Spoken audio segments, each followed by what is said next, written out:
Welcome to the stream. Let me check on the audio here. Audio is good. Let's see, let's drop this in here.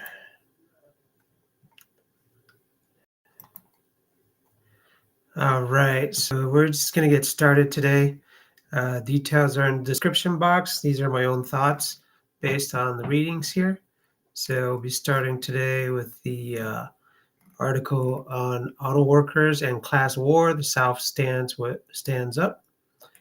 It's written by Liberation Staff, April 8th, 2024. The photo is of auto workers in Vance, Alabama. Credit UAW. All right, and just getting started here. Auto workers have unleashed an unprecedented drive to organize the entire auto and battery manufacturing industry, particularly in the South, following the historic, quote, stand up, end quote, strike last fall led by the union auto workers. The Southern organizing drive has spread like wildfire to encompass 150,000 auto workers at 14 companies across Alabama, South Carolina, Tennessee, and more. Now workers at the Volkswagen plant in Chattanooga, Tennessee, who recently achieved supermajority support on union authorization cards, are gearing up for the first union recognition election of this wave on April 17th through the 19th. Workers at the Mercedes-Benz plant in Vance, Alabama, also just hit a supermajority on cards and have filed for election.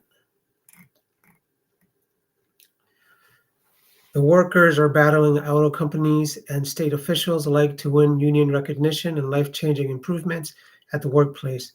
But the Southern auto workers' offensive also represents a decisive new front in the class war for our future, with enormous potential to transform and revitalize the U.S. labor movement.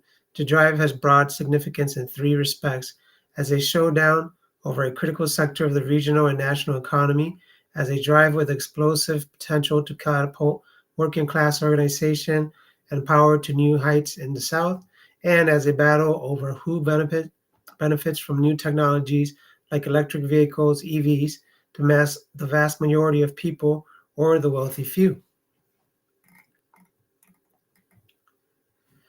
Seismic shifts in a linchpin of the Southern and U.S. economy.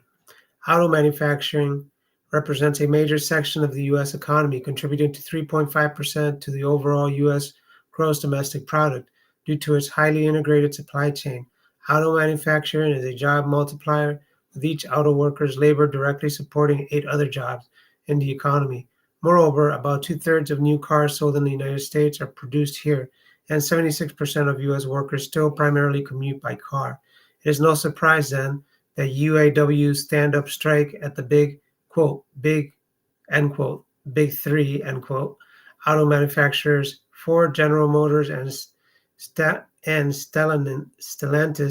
cost the U.S. economy over $10 billion over 6 weeks last fall. At the same time, the industry is undergoing a rapid and seismic shift to EV and battery manufacturing. Indeed, 10% of new car sales are now EVs, and nearly 1 in 3 people are, quote, very likely, end quote, to consider buying an EV for their next car. Furthermore, battery manufacturing is expected to add tens of thousands of new jobs in the coming years, largely replacing existing engine and transmission jobs as the industry shifts primarily to EV production. In search of ever-increasing profits, auto companies have for decades been moving production facilities to the South and to Mexico following the NAFTA trade agreement, where they can take advantage of super low wages and union densities. But now auto companies are taking particular advantage of the EV and battery transition to dramatically accelerate the process of moving production south and driving down wages and working conditions. A majority of battery manufacturing and new EV plants in the U.S., as well as 2/3 of new EV-related jobs, will be in the South, particularly concentrated in Georgia, Tennessee, Kentucky, and the Carolinas. The transition to EVs is also poised to transform commercial vehicle production. The largest shareholder in Rivian, a growing EV manufacturer with a plant in Illinois and a massive new plant under construction in Georgia. In is Amazon. Rivian is producing Amazon's fleet of electric delivery vans. 10,000 have been rolled out so far, with another 90,000 planned.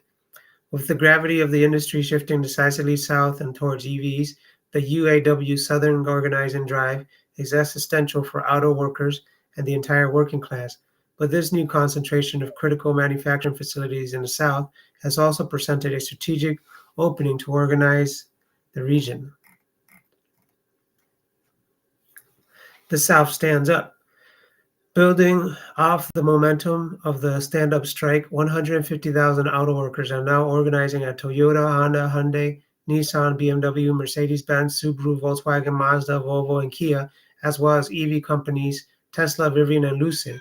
In addition to traditional and electric vehicle manufacturing and assembly plants, the union is organizing EV battery manufacturing plants. Worker enthusiasm is incredibly high, with 10,000 workers across dozens of plants signing cards to join the UAW in the first 90 days alone.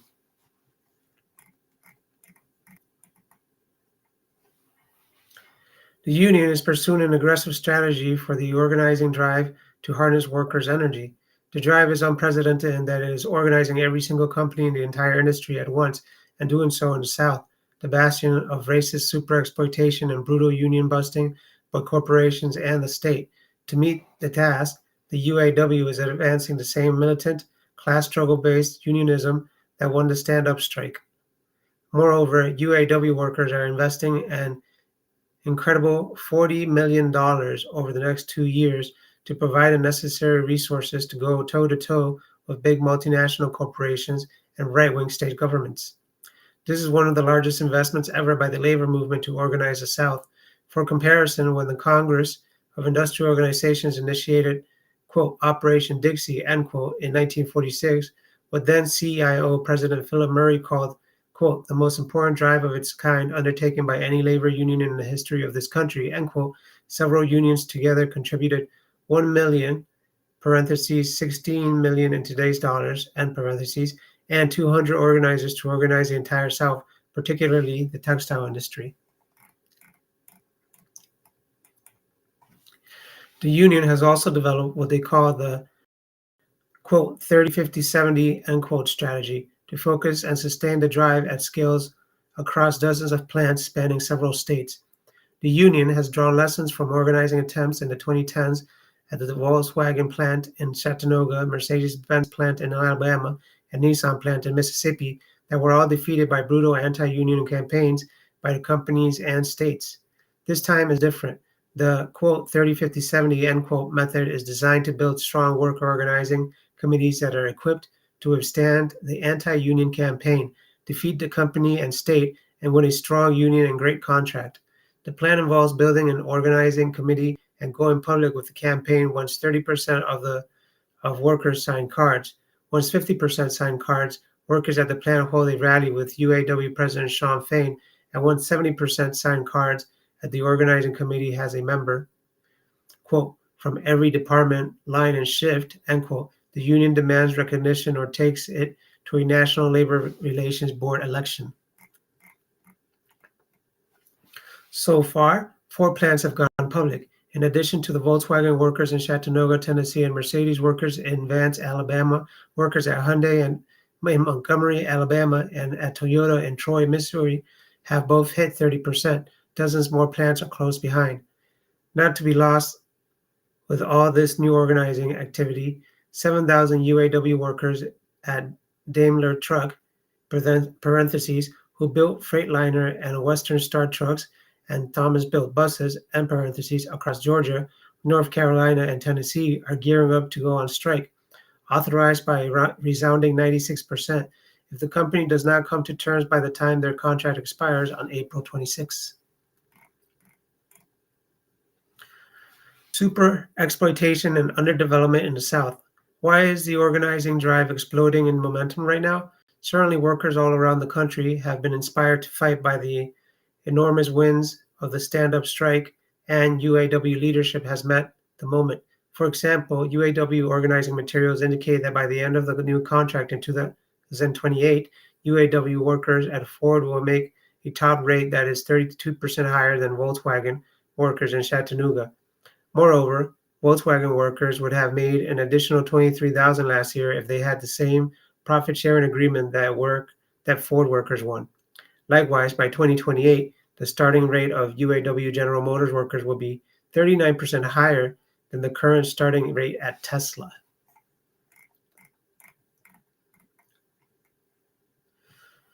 But the union drive has also served as a political vehicle to channel workers' longstanding frustration at the cascading issues they have always faced under capitalism in the South. Even today, the South remains so underdeveloped that it is like another country. Like expectancies are decades lower in the South. Life expectancies are decades lower in the South than in the other regions of the country. The region has the lowest wages, the lowest union density, the fewest workplace protections, the least environmental protections, and the fewest civil rights.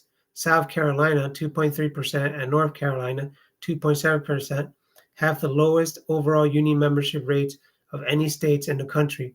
The rest of the South isn't much better. Intense voter suppression, particularly of poorer and Black people, leave workers with no political representation through the electoral system to address their issues.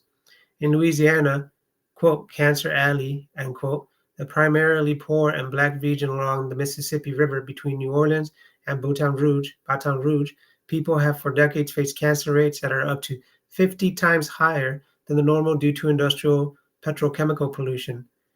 In the Black Belt region of Alabama, a complete lack of sewage processing has left the population riddled with infections once thought to be eradicated from the human population. A UN special report on extreme poverty and human rights even described this level of poverty and underdevelopment as unprecedented in the global north.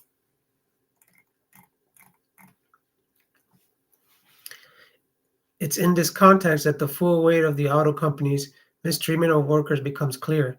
While racist and capitalist exploitation makes the South the poorest and the sickest part of the country, and while Volkswagen's and Mercedes profits have skyrocketed by 60% and 200%, respectively, over the past few years, workers at the Volkswagen Chattanooga plant get no sick days whatsoever and are given, quote, points, end quote, whenever they miss work due to an emergency, costing workers their hard-earned bonuses.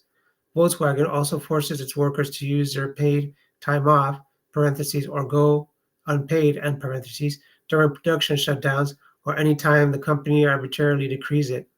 At the Toyota engine plant in Troy, Missouri, workers are forced to work long hours to exhaustion and routinely sustain acute and chronic injuries at work. Both Hyundai and Mercedes in Alabama have imposed a two-tier system that especially exploits temporary workers who make the least money and have the least job stability. The Hyundai workers in Montgomery also lack meaningful retirement benefits. All of this comes at the expense of the workers' health, quality of life, and time with their children and family. Life expectancy in America. So there's a map here with life expectancy, average age at death. So the lowest part of the bar is 66 years, 67 years. And that is like all of the Southern Belt pretty much here. That is riddled with people dying at around 67 years of age, which is most of South North America, the southern states of the United States. And the highest is 86.8 years of age average, with those states mostly being the northern U.S. states. So yeah, the facts speak for themselves. Let's keep reading here. Attacked, exploited, and mistreated for decades at their workplace and in their communities by greedy corporations and wealthy white supremacists, Southern auto workers have had enough, and they are building their unions to fight back. The South is a key to social and economic transformation in the U.S. From slavery and indentured servitude to Jim Crow and continued poverty and Black oppression today, the South has always been a stronghold for white supremacy, patriarchy, and corporate interests.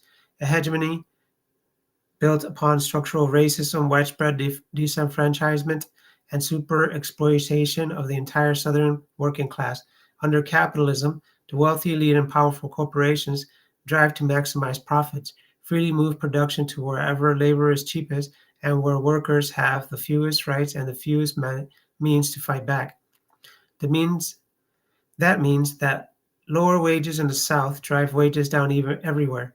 Lower union density in the South weakens union everywhere, and the elimination of basic rights in the South erodes them everywhere. In this way, Southern exploitation has always been a boon for the capitalist class and a reactionary drag for the entire U.S. working class.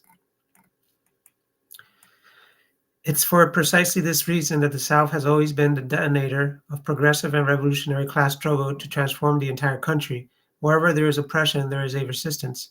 And if you build up the South, you raise the floor and uplift the entire country. This is seen clearly from the general strike of enslaved black workers who joined the hundreds of thousands who took up arms to win the Civil War, to Reconstruction, and the Civil Rights Movement. Within progressive mass movements in the South, labor has always been an essential pillar.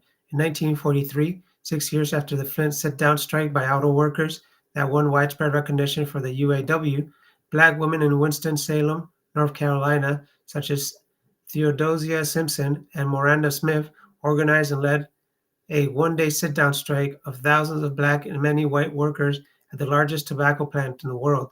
The strike continued, and the mostly black women workers ultimately defeated the Reynolds Tobacco Company government to form the militant Local 22 of the Food, Tobacco, Agricultural, and Allied Workers, FTA. Merging labor and civil rights activism, Local 22 became the backbone of multinational class struggle in the region. In addition to fighting poverty and exploitation in the tobacco plants, Local 22 provided the organizational structure to build the largest NAACP chapter in North Carolina, ran voter registration campaigns that increased by tenfold the number of black registered voters in the area, and organized citywide community meetings, rallies, and political education. It's worth noting that, similar to early organization of the auto industry and the Flint sit-down strike, this brand of militant, multinational, and class struggle-based unionism arose from and in large part succeeded due to its committed communist leadership. Let me read that again. It's worth noting that, similarly to the early organization of the auto industry and the Flint sit-down strike, this brand of militant, multinational, and class struggle-based unionism arose from and in large part succeeded due to its committed communist leadership. The Communist Party had 150 members in Winston-Salem at that time, most of whom were black tobacco workers and many of whom were union shop stewards or leaders in Local 22, such as Smith and Simpson. 20 years after tobacco workers went on strike, 250,000 people would rally in the famous March on Washington for Jobs and Freedom, organized in large part by A. Philip Randolph, a longtime labor leader with the Brotherhood of Sleeping Car Porters. Notably, the UAW was the single biggest contributor to the march and also provided major funding to the NAACP, Montgomery Improvement Association, Southern Christian Leadership Conference, and Students for a Democratic Society. As Dr. Martin Luther King Jr. put it, quote, "Our needs are identical with labor's needs," end quote.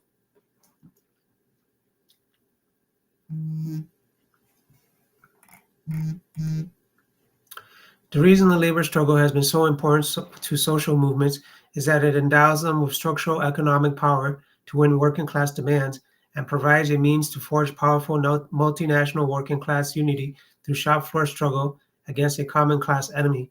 It is these sources of power, and particularly the prospect of a strong, well-organized multinational working class movement, that particularly threatens the white supremacist capitalist domination of the South.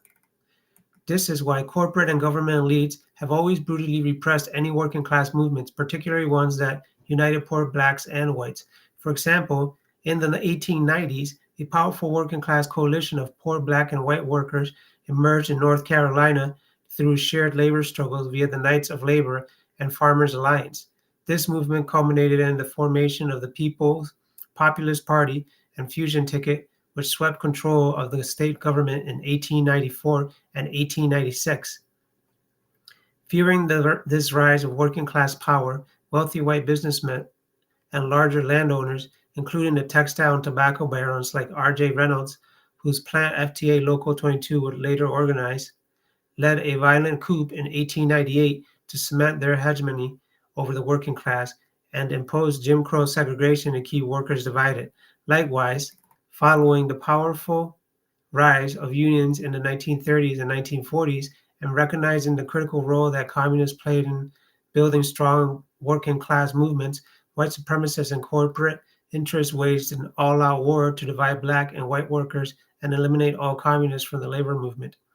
In 1947, Taft-Hartley Act made it illegal for communists to be in union leadership, which destroyed Local 22, and the broader anti-communist hysteria led to tactical missteps that contributed to Operation Dixie fizzling out.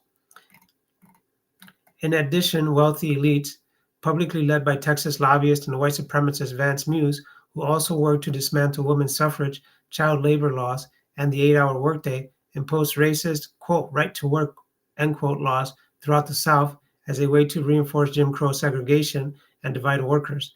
These onslaughts were specifically intended to destroy union strength, divide the working class, and reduce wages, particularly for black workers.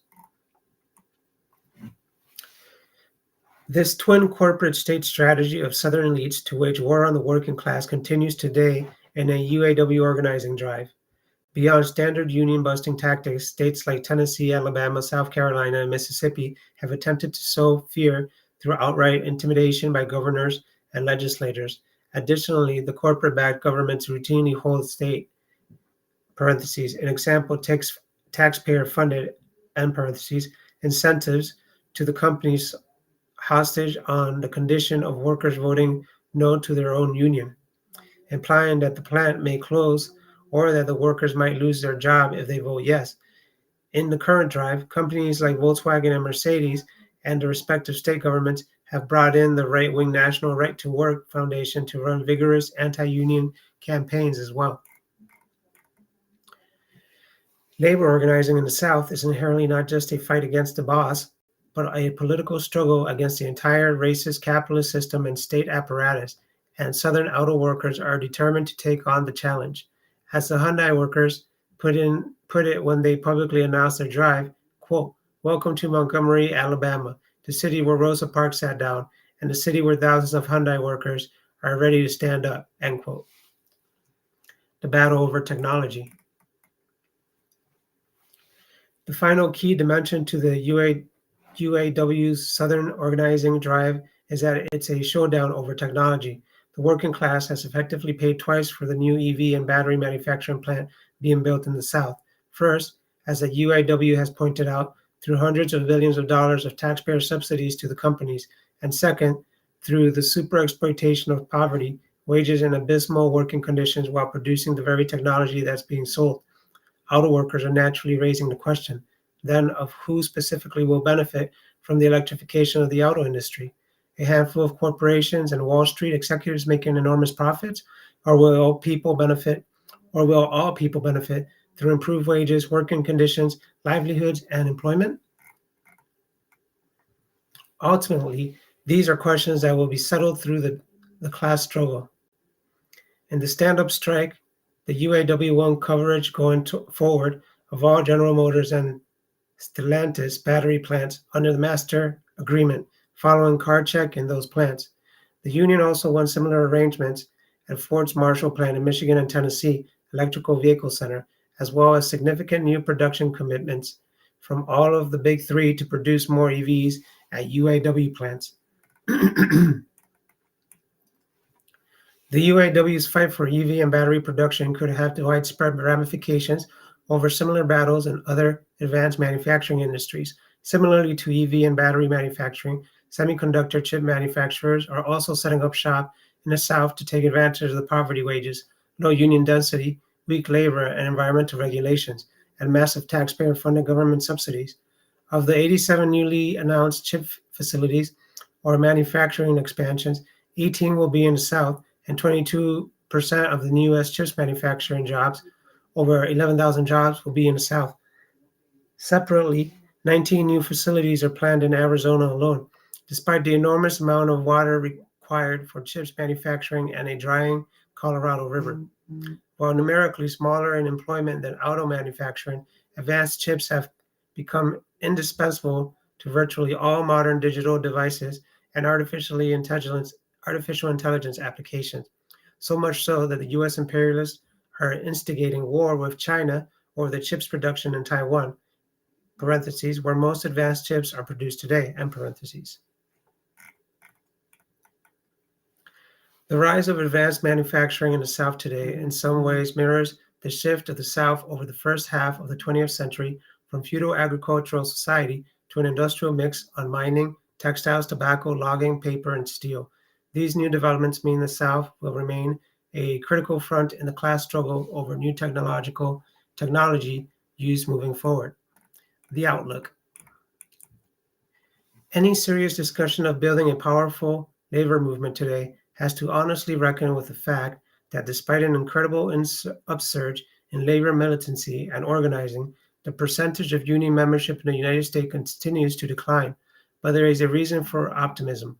60 million workers in the United States today want a union but aren't in one.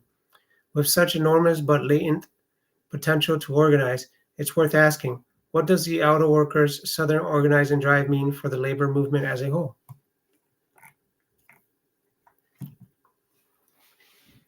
The history of the 1930s stimulates our imagination of what's possible.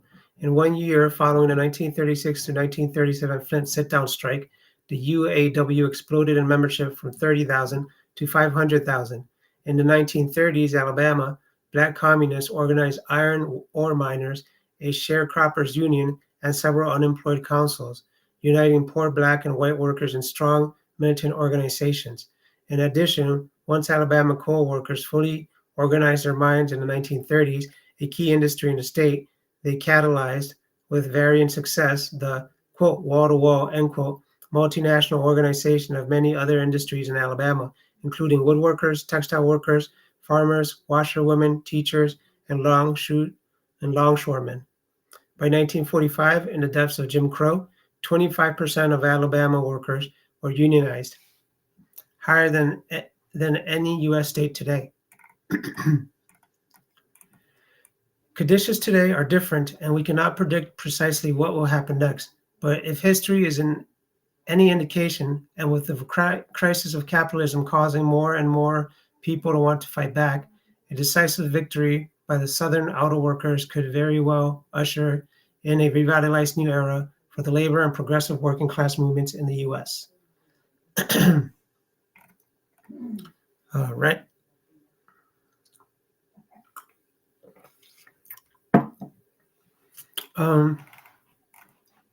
So this article details and provides in detail a short history of unionizing and the working class.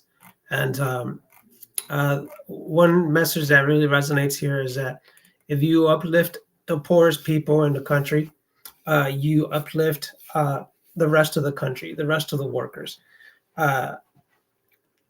So as I mentioned, the uniting of Black people and white people to fight against, excuse me, I'm about to sneeze,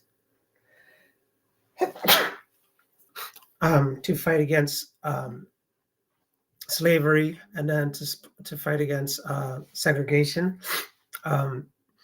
It is a working class struggle, which means it affects everybody.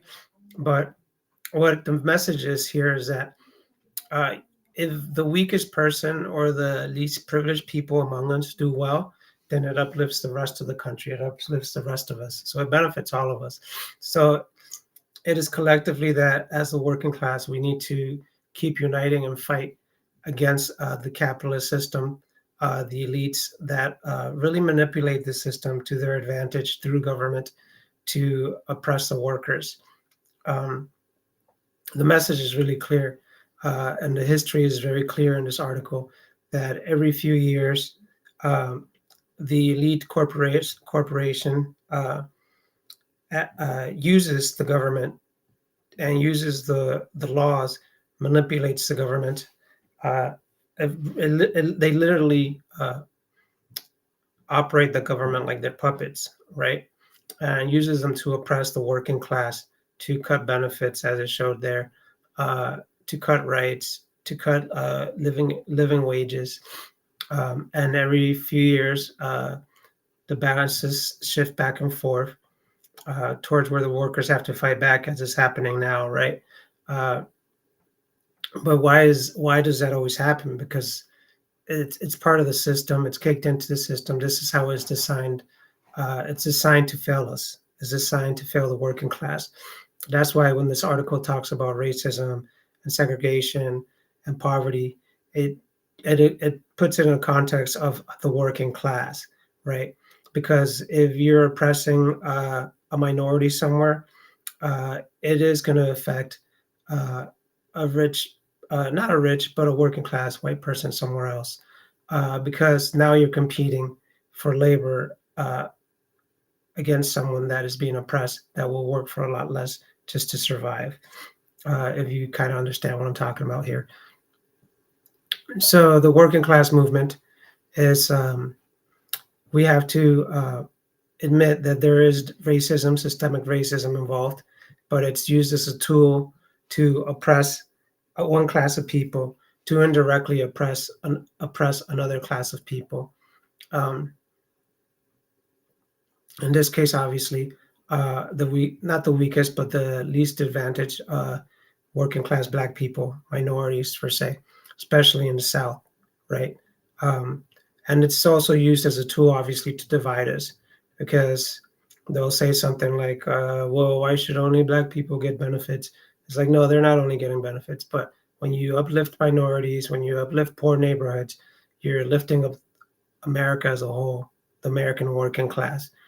Um, Obviously, my personal view as a communist Marxist is that, um, yeah, the corporations should not have control of the government, but that's the way our government structure right now.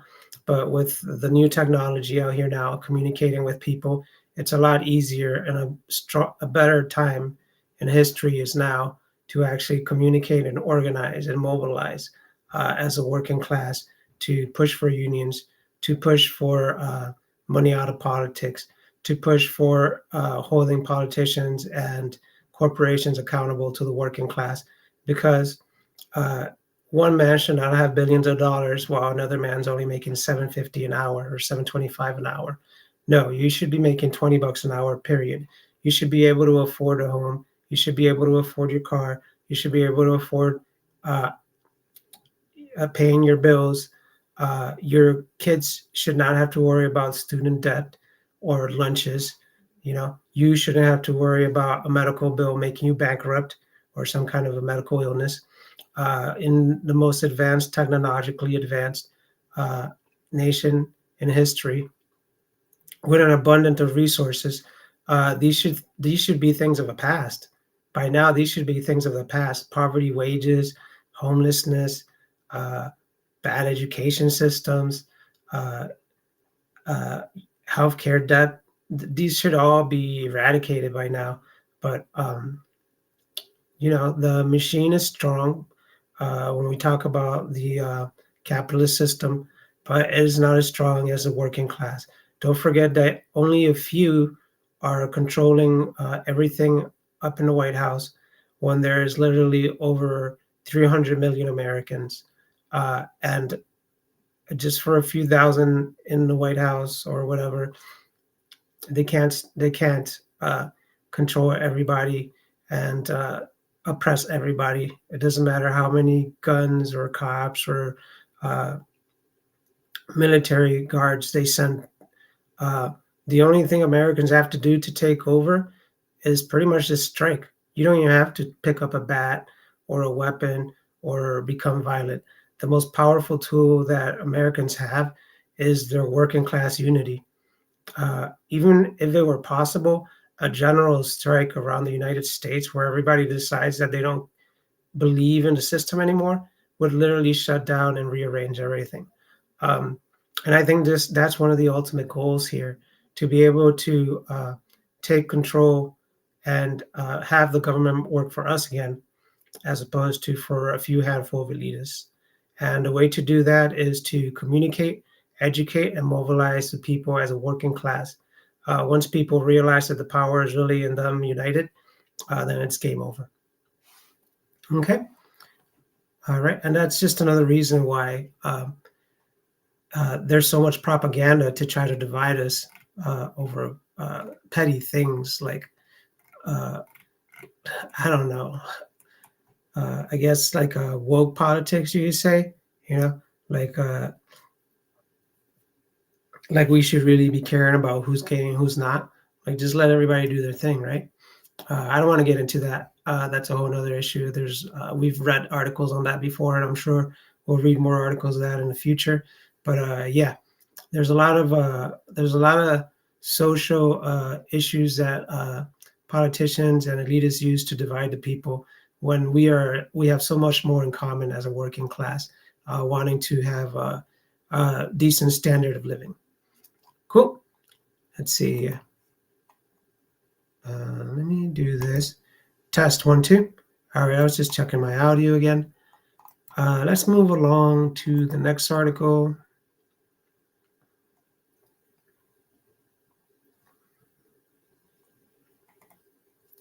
All right, so that was auto workers and class war. The South stands up. That was a solid one. Oh, look at this. All right, this will be a good one to read. Visual honors the life of Diamond Brigman, Black trans woman murdered in Houston. All right, great segue. Short 2-minute read, written by Caleb Granger, April 9th, 2024. Let me take a sip here.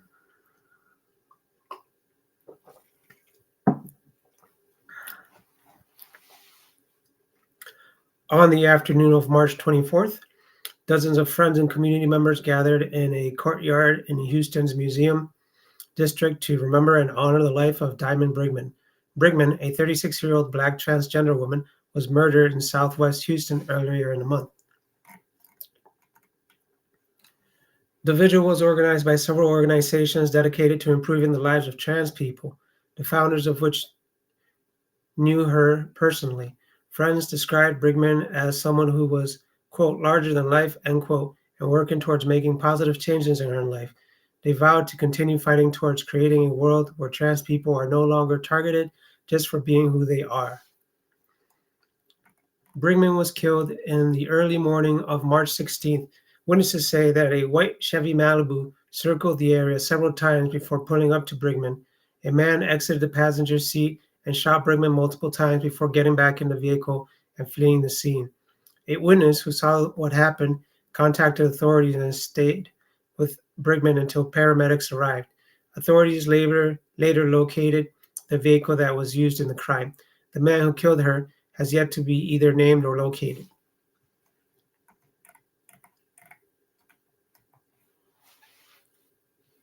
The vigil of Brigman, which was organized by Save Our Sisters United, the Mahogany Project, and the Lavender Rights Project, brought attention to the epidemic of anti-trans violence nationally and within the state of Texas in particular. Atlanta's Narcisi, the founder of Save Our Sisters United, said on the anti-trans crimes, quote, "There was another transgender vigil that happened last Saturday, and we have seen 3 crimes near the SOSU office. How many deaths are not being told?" End quote. The anti-trans violence is not occurring in a vacuum. It is part of an organized assault on transgender people and the LGBTQ community more broadly by right-wing politicians with the help of corporate media. Since the beginning of 2024, there have been more than 400 anti-LGBTQ bills introduced in state houses across the country, and that number is only growing. The overwhelming majority of these bills specifically targeted trans people, seeking to erase them from public life by banning them from school sports, from using restrooms of their gender, banning health care for minors, and removing books with references to trans people from school curricula. In Texas specifically, Governor Greg Abbott has signed laws banning transgender youth from accessing vital gender-affirming care and from participating in college sports. Attorney General Ken Paxton has even tried to create a registry of trans children so that their parents can be investigated for, quote, child abuse, end quote. The violence against trans people in the streets is directly correlated to the assaults against trans people in legislation. Between 2017 and 2021, the number of trans people who were murdered nearly doubled. There is also a racist component to who is being attacked. A staggering 90.9% of trans people killed last year were people of color, and at least half of all victims were Black trans women. The push to erase trans people from public life is part of an age-old divide and rule tactic. Because capitalist politicians' policies are so unpopular, they create scapegoats such as immigrant and trans people to keep the working class divided. We must recognize that bigotry and violence is not a personal issue that springs from thin air, but a tactic used by the ruling class to keep us fighting ourselves. Justice for Diamond Brigman.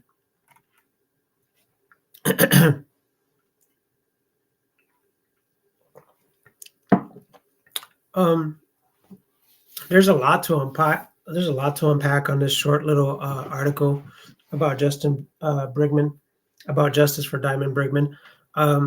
But what it brings up to me in my thoughts is it actually brings up my practices in Stoic philosophy, my studies in Stoic philosophy, which I think are important, and a big part of what's missing in our society nowadays is tolerance, right? Which is a part of what the left teaches, which is part of what Stoicism teaches, is that a lot of the people that cause these crimes, they're easily, for say, triggered or emotionally triggered or disturbed. I mean, people that are killing other people to begin with, to me, I think it's a mental issue as well, where they need rehab, because you have to think about the violence that's involved to actually want to take somebody's life because of something you don't agree with, right?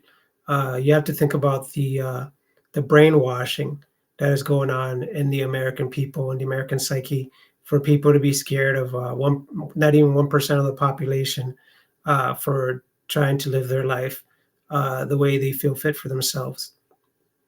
As for me and my views of it, what the Republicans do is really toxic. The way they talk about trans people, the way they talk about how they're sinners or whatever their religion is or whatever their stance is, they color them as very horrible, monstrous people, and it's really unhealthy because these people have followers. These priests, these pastors, these Republican politicians, they all have followers that actually look up to them, and unfortunately, they warp their minds and propagandize them into actually hating people because they're different, right? I can't claim to understand everything about LGBTQ people or trans people because I don't live their life and I don't really have many in my circle per se, but I've known and respected a few, and I respect them all because can't I can't process what it is to think the way that they think or to feel the way that they feel.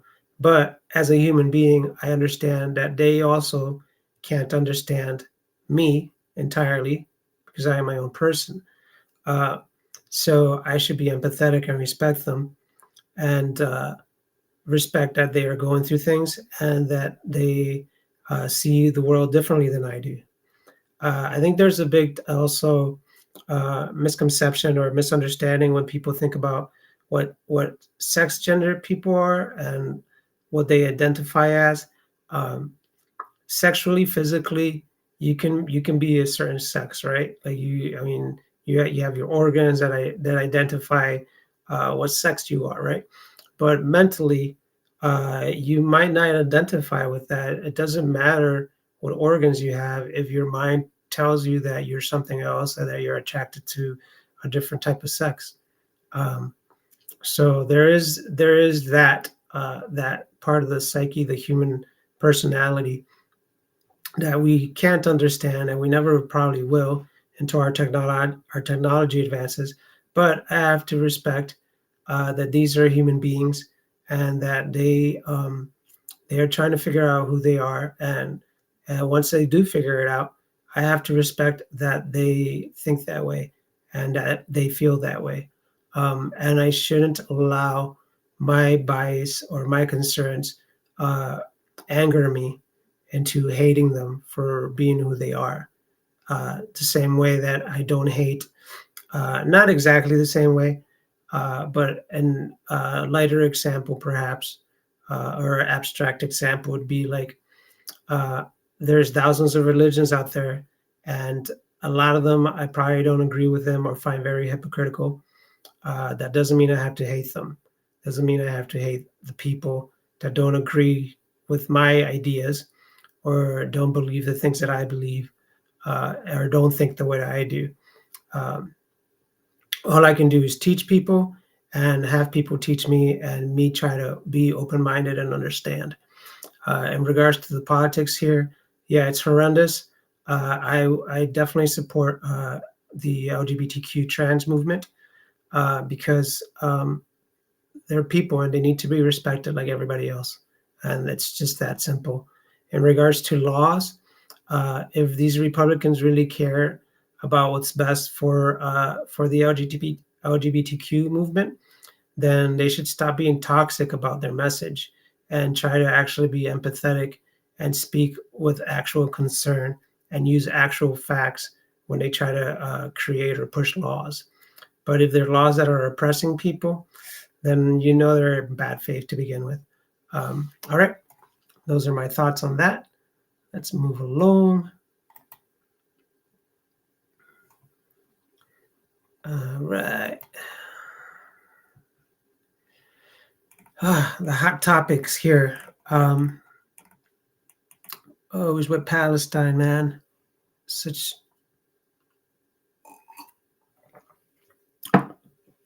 I find the Free Palestine movement to be one of the most pivotal movements in our century.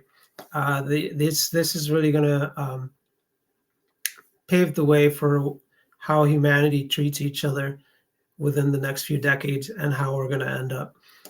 So it's really important to me to learn and really focus on this story as much, if not more, than a lot of other stories. But let me try to focus here with this one. Let's see. Walid Daka, the longest held Palestinian political prisoner, was killed by Israeli occupation.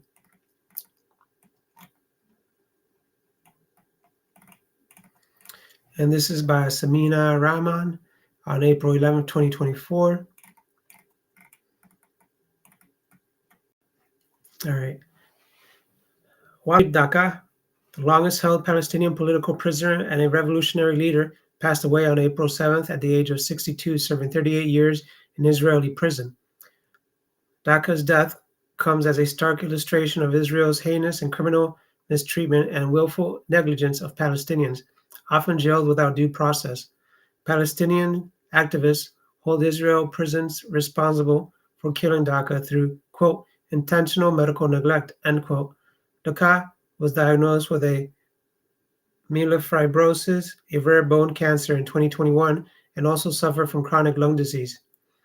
Since Daka's imprisonment, he has become a symbol of resistance, hope, and the unbreakable spirit of Palestinians across the world, embodying the inability of Israel to stifle the desire for liberation.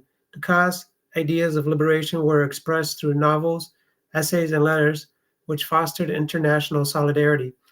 The International Union of Left Publishers described Daka as, quote, a voice of the people, a voice that the occupation fears and hopes to silence, end quote. Daka, originally from Baka, Baka al-Gharbiyi, one of the Arab majority cities in Israel, was arrested in March 1986 for, quote, allegedly participating in armed resistance as a member of the Popular Front for the Liberation of Palestine, end quote, and was sentenced to life in prison. His sentence was eventually reduced to 37 years, but Israel continued to illegally detain him until his death this year on bogus charges of smuggling mobile phones into prison.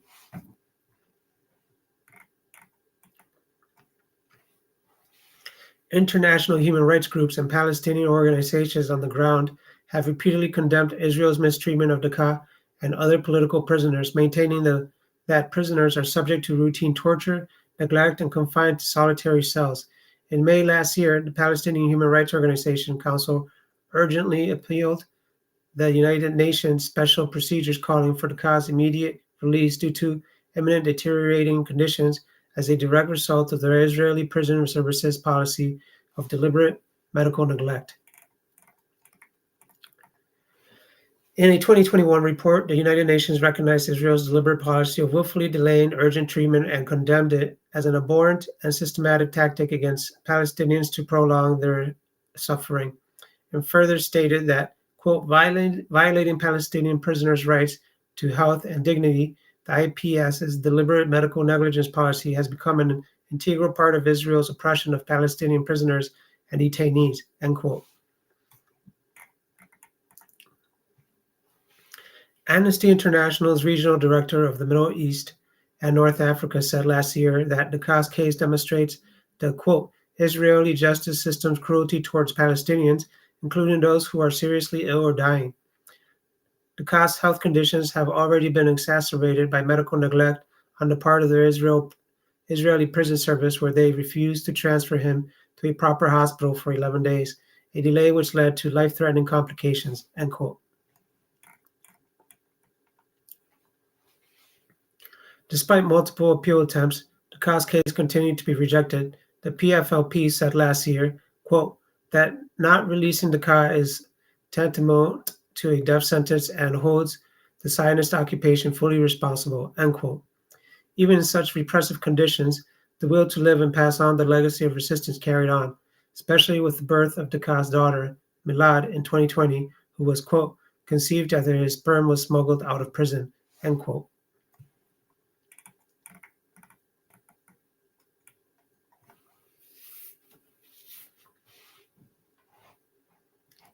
It is clear that Walid Dakaa was killed explicitly because of the callous disregard Israel has to Palestinian prisoners, regardless of age or gender. Since October 7th, Israel prisons have only intensified their torture and jailed thousands more. As of writing, there are more than 9,000 Palestinians in Israeli jails, including political prisoners, administrative detainees, children and women, and more. This is Israel's dying gasp to hold onto its apartheid regime as the shift in public consciousness and global sentiment has turned against Israel. People are increasingly seeing Israel for what it actually is, a colonizing regime depriving Palestinian dignity, self-determination, and the right to return to their land. Even after Dakaa's death, Israel has refused to return the body to his family and announced it will continue holding its corpse until March 2025, the official end of his prison sentence.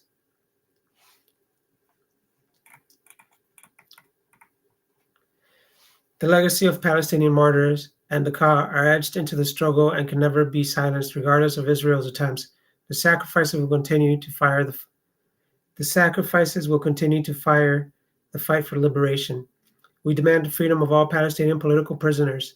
We demand an end to an illegal and discriminatory practices against jailed Palestinians. We demand an end to all U.S. aid to Israel, the end to the occupation and the full liberation of Palestinians. Things that come to mind with this article are one, of the abolition of the prison system, and two, a one-state solution for the people of Palestine with democratic elections. You can just, first of all, just think about it. Israel is holding Palestinians prisoners because they are deciding to fight for their freedom against the apartheid system that Israel has imposed on them. Ridiculous, right? So literally, they're prisoners of war, pretty much, these Palestinians in Israel jails. The second, the abolition of all prisons, because just think about how these people are treated in Palestine. Think the healthcare, the lack of healthcare, the negligence. it's not that much better in America. Yeah, in America, you can say that prisoners get free health care, but it's not quality health care. Uh, Even regular American citizens don't get quality health care. They have to pay for it in one way or another through crappy health insurance systems, or they just fly abroad to a nation that can actually where they can actually afford the health care. Um, so yeah, prisons. You can just imagine of the horrible things that happen in there, and on top of that, uh, being medically ill and not receiving the care that you should. Then the idea of something like solitary confinement, putting people in a box. Have you ever tried to stay in a bathroom for a whole day? You would go nuts just staying in your own private home bathroom. That's what solitary confinement is. Um, so yeah, I think they just made a martyr out of him. And Israel is, if you're reading the news, if you're keeping up, nobody in their sensible mind supports Israel. You have to be a special kind of lost or fully duped to, or ignorant, honestly. You just have to be so ignorant to actually support someone in, like, support Zionism, or it's something that you benefit from, like either through your stocks, your investments, or because you're just a Zionist, which at this point practically makes you a fash, um, considering what they're doing. So yeah, that's my thoughts on that. I do hope that there is a one-state solution for Palestine within my lifetime. It would be great to see. I do hope that the region stands up for Palestine and, yeah, just pushes for a one-state solution, because that's what needs to happen. And I hope America, the United States, really. Uh, I mean, it's kind of late because it's already the United States has already taken a huge part in what's going on in Palestine, in Gaza, and has already become sympathizers to Zionists, which are fascists. If you ask me, if you don't ask me, it doesn't matter. That's what they are. They're doing the same thing practically that Germans were doing to Jews. So that's a whole nother conversation we have. I'm not going to go on a tangent about that. My thoughts on this, though, is obviously that he should have gotten his medical care, the utmost. He should have never been in jail. He's a prisoner of war, if anything, or that's what they accused him of. Israel is literally taking people that don't agree with them off the streets and putting them in cages and calling them terrorists, pretty much, right? Um, so it's a barbaric, deranged system out there. It needs to go away.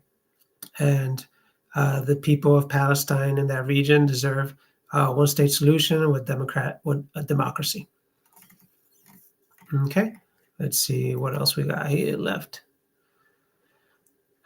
Let's see. U.S. workers. All right, Venezuela election. Here's a fresh one for us.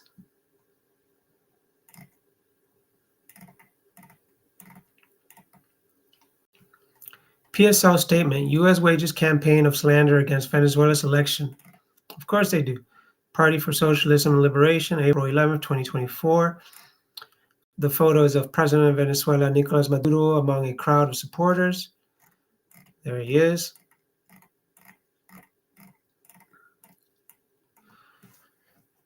The Party of Socialism and Liberation condemns the ongoing U.S. campaign to again undermine the integrity of the upcoming Venezuelan electoral process through economic and media war. For the past 10 years, the Venezuelan people and the government led by democratically elected President Nicolas Maduro have resisted one of the harshest sanctions regimes in history to defend the independence of their country and the process of socialist transformation called the Bolivian Revolution. As the Biden administration launches yet another attempt to undermine Venezuela's democratic processes, we reaffirm our commitment to fight for an end to all U.S. aggression and meddling in Venezuela. In October 2023, the Venezuelan government and the excuse me. In October 2023, the Venezuelan government and the quote unitary platform end quote, a group of U.S.-backed opposition parties and organizations signed an agreement regarding conditions and details for this year's presidential election called the Barbados Agreement. The agreement outlined elements such as proposed timetable, a rejection of political violence against Venezuelans or any of its state institutions, the presence of international observation missions, and conditions and guarantees for participation. The agreement was part of a process of dialogue which the Venezuelan government has promoted for the last several years in order to address the political crisis facing the country due to numerous U.S.-backed coup attempts.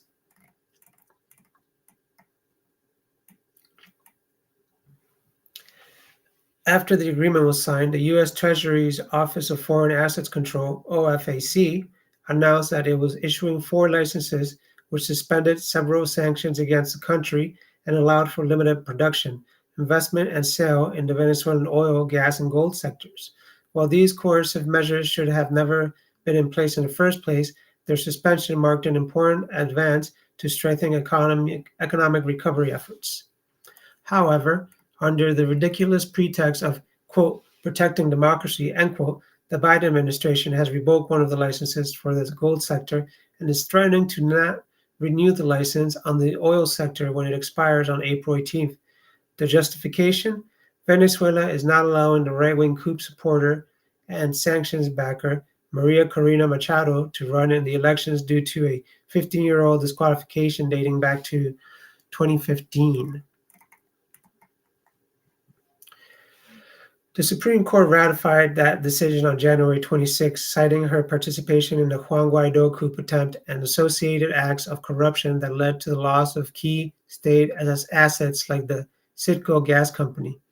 Machado was also a key player in the 2014 and 2017 waves of right-wing riots that led to the deaths of dozens of government supporters and those assumed to be government supporters because of the color of their skin. Her exclusion is completely legitimate and in line with common practices around the world that bar people who have committed serious crimes from holding public office. Furthermore, the very same Barbados Agreement that the Biden administration has applauded outlines that candidates must defend Venezuela's independence and reject violent actions against the government in order to qualify. Machado has been supporting U.S.-backed attacks on the Venezuelan state since the first coup attempt against Hugo Chavez in 2002. At the moment, there are 13 candidates successfully registered to compete in the July 28th presidential elections in Venezuela. 12 of them are from opposition parties and coalitions, including Manuel Rosales, the governor from the state of Zulia, who ran against Chavez in 2006.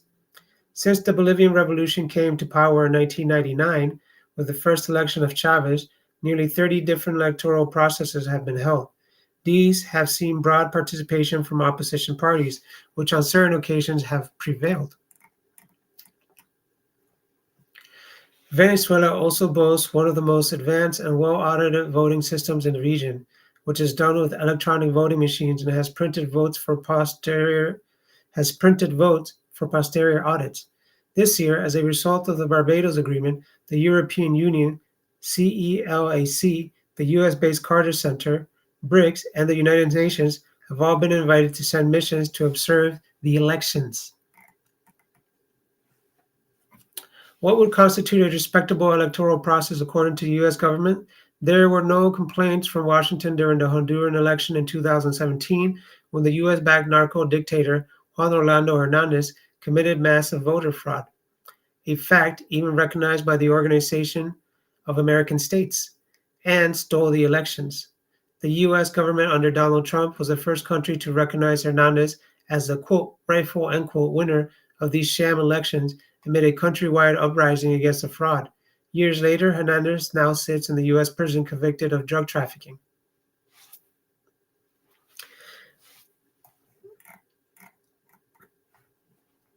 Venezuelan democracy has only become a problem because the candidates of the U.S. empire keep losing. And if a country serves the interests of Wall Street And if a country serves the interests of Wall Street and the Pentagon, then they don't need to have elections at all. Take Saudi Arabia, for example, a dictatorship ruled by a king. The July elections in Venezuela are under scrutiny simply because they are taking place in a country that has decided to break free and follow an independent path that prioritizes the interests of the poor and working people. And yeah, that was pretty descriptive. I don't even need to say much about that.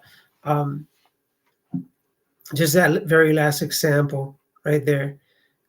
When you take Saudi Arabia for an example, a dictatorship ruled by a king, America has no problem with that. But they want to meddle into the elections of Venezuela because Venezuela wants to uplift their people. So as long as you uh, siphon resources uh, for the U.S. empire, they leave you alone and you're legit, right? But if you don't, if you try to actually use your resources to uplift your people and your nation, then you're a dictatorship. It's totally ridiculous. Uh, the fact that we live in a country that says that they're all about democracy and freedom here, freedom of the free market, everything's free, right? But then they impose all these laws, sanctions, and embargoes on other countries, all these coups, all these interventions, because they don't like the way they do things. It's such a hypocrisy. Um, Even America itself is such a hypocrisy within itself that it says that I mean, even here in the empire, we we're oppressed, and people don't even understand how. They don't understand that their wages are oppressed.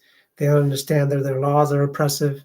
Um, they don't understand that another form of slavery is wage labor, which is low wage labor, low living wages under lower standards of living. Um, Another issue which is so complex to talk about, obviously. Um, but yeah, so, and I'm not going to go on a tangent here, but that's just my example of how the hypocrisy is unreal here. We talk about so much freedom, but we actually don't let the free market run free and run its course around the world.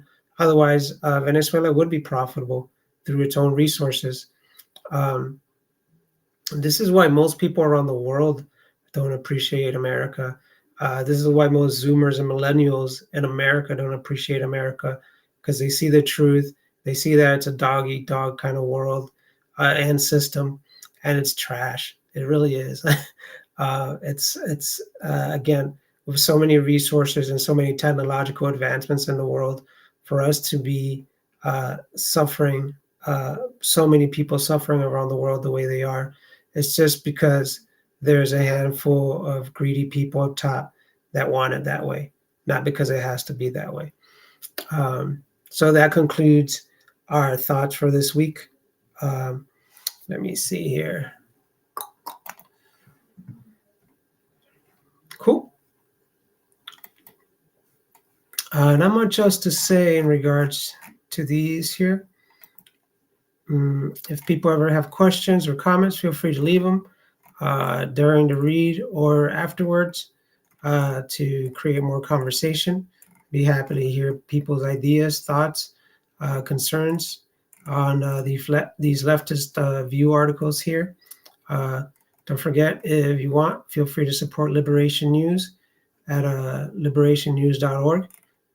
They are funded by donors, and they definitely do great work of not only providing us information, but providing us links and resources to the information. This is not just propagandist nonsense. They actually work really well and very hard on giving us resources with facts. Okay? All right. So everybody have a great weekend. Have a great week, and solidarity. Goodbye. Test, test.